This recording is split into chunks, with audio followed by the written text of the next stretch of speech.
Hi, I'm Dr. Thomas Armstrong. This is part 11 of my 12-part video series on the myth of the ADHD child. This video is entitled, ADHD Isn't a Disorder, It's a Diversity. Let me preface this presentation by saying that I do believe that ADHD symptoms exist, but I believe that after 50 years of studying this issue, the hypothesis that there's a specific medical disorder called ADHD causing these symptoms is wrong, and that there are many other points of view that can account for these symptoms. The videos in this series describe some of these perspectives. In this video, I look at how ADHD isn't a disorder, it's a diversity. Over the past 50 years, our culture has developed an appreciation for the diverse forms of life in our world. The diversity, for example, of flowers, the diversity of animals, the diversity of cultures. But when it comes to the diversity of human brains, it seems that we tend to turn to the American Psychiatric Association's Diagnostic and Statistical Manual, DSM. You can see here the different versions, and the books have gotten thicker with each new version as the APA added more disabilities to its lists. Now you might say, well, we do need to have some standards by which to judge brains so that we can tell which ones are normal and which are abnormal. I will agree with you that our world needs standards. Up until recently, if you wanted to know what the standard kilogram was, you had to go to the basement of the Department of Weights and Measures in Paris, France, and look under 2 or 3 bell jars, and there would be the standard kilogram in the form of a chunk of metal. People would fly in from all over the world with their own kilograms to calibrate them with this standard. However, you will never find in a museum or a laboratory stuck in a vat or under 2 or 3 bell jars the standard or normal human brain. And since there is no normal brain, how can anyone say which brains are abnormal? This means that all the brains out there in the world are simply different, not abnormal. Several years ago, I was cruising the internet and discovered this website, Neurodiversity.com. For the record, it's now called Neurodiversity.net and is essentially in a dormant state. But at the time, it blew me away, especially with its slogan, quote, honoring the variety of human wiring, end quote, with pictures of people like Andy Warhol and Alan Turing and Glenn Gould, people who were eccentric but whose greatness stood out over whatever so-called disabilities they may have had.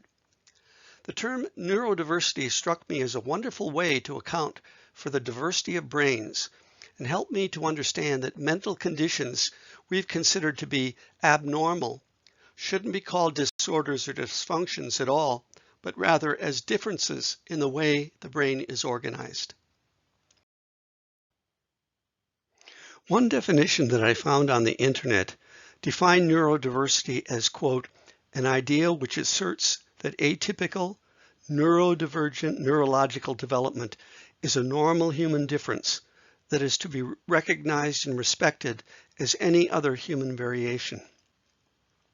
We value biodiversity, we value cultural diversity, we value racial and ethnic diversity, diversity in gender identity, religious diversity, and diversity in sexual orientation. Why not value neurodiversity? Neurodiversity emerged in the 1990s as a campaign by individuals diagnosed with autism as a way for them to tell the broader community that they were just fine, thank you very much, and that they didn't need others to label them as disabled or disordered. They said that they had their own unique ways of communicating, interacting, and advocating for themselves and their needs. Neurodiversity then grew to accommodate other differences, including ADHD, dyslexia, bipolar disorder, and intellectual disabilities. As one measure of its status in the field of academics, Stanford Medical School is now in its 4th year sponsoring a neurodiversity summit, and parenthetically, I'll be one of the keynoters this year. So what I'm trying to say here is that while ADHD is considered a disorder by most people, it's in the name itself after all. Within the context of neurodiversity, it's not a disability, it's a diversity, and that's how we need to begin to think about it. Let me drive home the point in another way. ADHD has 3 negatives in the term: deficit, hyperactivity, and disorder. Kids sometimes use the word dissed as a pejorative. Hey sir, he dissed me, meaning he disrespected me. Well, when we use the term ADHD, we're disrespecting millions of children in the US and around the world.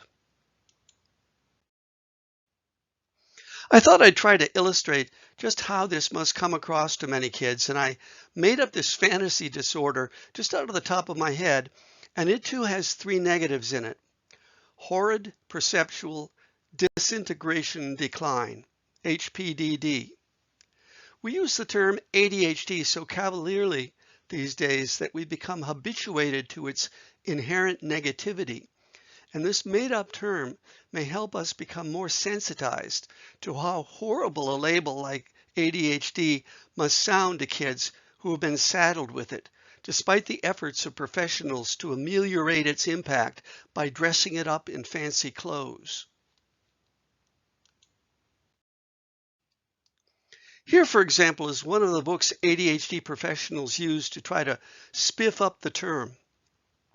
The title of the book is Otto Learns About His Medicine, a story about medication for children with ADHD. In the book, Otto is a car whose engine runs too fast. Eventually, the car doctor uses an additive that makes the car run just fine. Comparing the child's incredibly complex brain to a car is pretty insane in my opinion. In fact, we're now finding out that the brain is not a machine like a computer at all. According to Nobel Prize-winning biologist Gerald Edelman, it's more like a rainforest. And comparing a child's brain to a machine risks falling into the trap of common insults like, quote, his elevator doesn't go to the top floor, unquote. At any rate, ADHD is not a broken machine, as that book suggests, and not a disorder at all. It should be regarded rather as a diversity. So let's look at some of these differences in kids diagnosed with ADHD. First, there's normal but delayed brain development. I dedicated one whole video in this 12-part series to a look at the developmental factors at work in ADHD and how research has shown that the brain of the child identified as having ADHD develops normally, but 2 to 3 years later than neurotypical kids. So there's a brain difference, not a brain disorder. In the third video in this 12-part series, I looked at how the child labeled ADHD deployed different, but not inferior, kinds of attention in different situations. In this case, the child diagnosed with ADHD tends to be a novelty seeker rather than being someone who is satisfied with the same old way of doing things. He's a pioneer, an explorer, an adventurer, which is only a disorder if you believe that we must at all times stick with the way things are done. Civilization wouldn't have made much progress if that type of attitude were too common. And maybe that would be the real disorder. Same old disorder, SOSOD, SOSOD, or something like that. Kids diagnosed with ADHD also deploy their attention in another way, for longer concentrated periods of time. The child who can focus on a Lego project, for example, or a video for hours at a time. Scientists call this kind of attention flow, and it's considered a very valuable mode of perception that's found in highly trained individuals like rock climbers, artists, and surgeons. Montessori called it the great work when a child got into a period of concentration like that in working with her famous materials in the classroom. In my own classroom teaching experience, I found that many kids with attentional differences were bodily-kinesthetic learners and thinkers, to use Harvard psychologist Howard Gardner's term.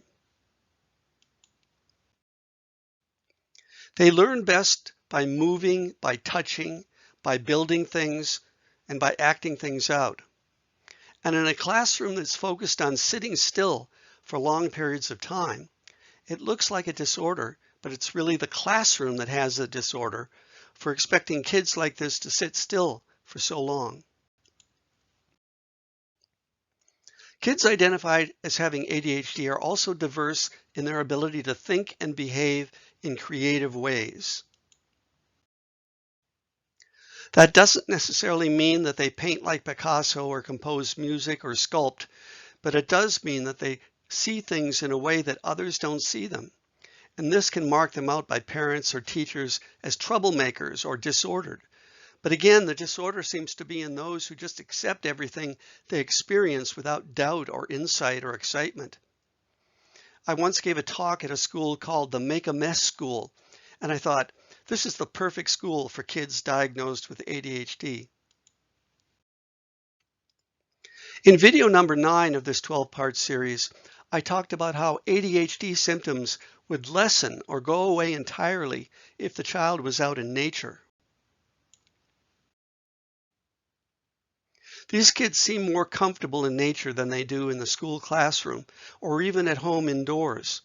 They love looking for insects and animal tracks and strange-looking plants and trees. In Norway, they let their kids spend at least 1 hour a day out in nature in their schools. Here in the US, one writer, Richard Louv, has coined the phrase nature deficit disorder to describe how too many of our kids stay inside because that's where the video games are. Finally, these are kids that love stimulation. They have a higher need for stimulation than the average kid. Sydney Zental, a Purdue researcher, has done the most work on this over the past 40 years. She's rigged up highly stimulating classrooms and other environments and seen how the disruptive behaviors in kids with hyperactivity and ADHD have decreased.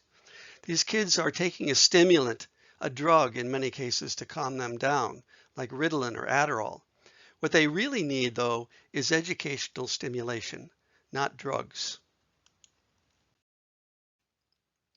To call a hunger for stimulation a disorder is a basic mistake on the part of the ADHD experts.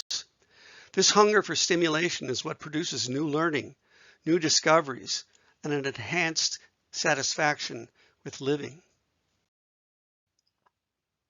So this brings us back to the issue of diversity. Why do we like diversity? Because it provides a change of pace. It offers new possibilities. It lets us feel a deep appreciation for the differences that exist all around us. Here's a calla lily. Yes, we could see it as a disordered flower if that's how we tend to see things in life. Maybe you would say this flower suffers from petal deficit disorder. That's what happens when you take something whole and vital and see it through what I'd call crud-colored glasses. Most of the rest of us would say that here's a beautiful living thing, and the fact that it has one petal doesn't make it disordered. Only if you expect all flowers to have multiple petals do you see this one as disordered. But the calla lily's one petal is part of its nature, its uniqueness, its freshness. Are we going to look at kids as if they have the equivalent of petal deficit disorder?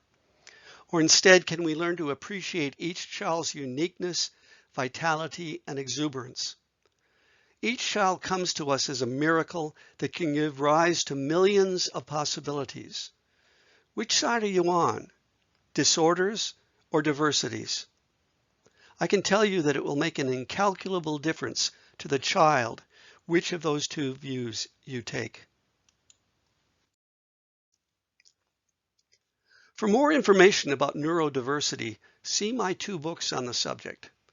The Power of Neurodiversity, Unleashing the Advantages of Your Differently Wired Brain, and Neurodiversity in the Classroom, Strength-Based Strategies to Help Students with Special Needs Achieve Success in School and Life. Each book contains a chapter on the issue of ADHD as applied to neurodiversity. For further information about other themes in this video series, as well as lots of practical strategies, see my book, The Myth of the ADHD Child, 101 Ways to Improve Your Child's Behavior and Attention Span Without Drugs, Labels, or Coercion. It's available through online stores like Amazon, national chains like Barnes & Noble, and independent bookstores worldwide. It's also available as an audio recording on Audible.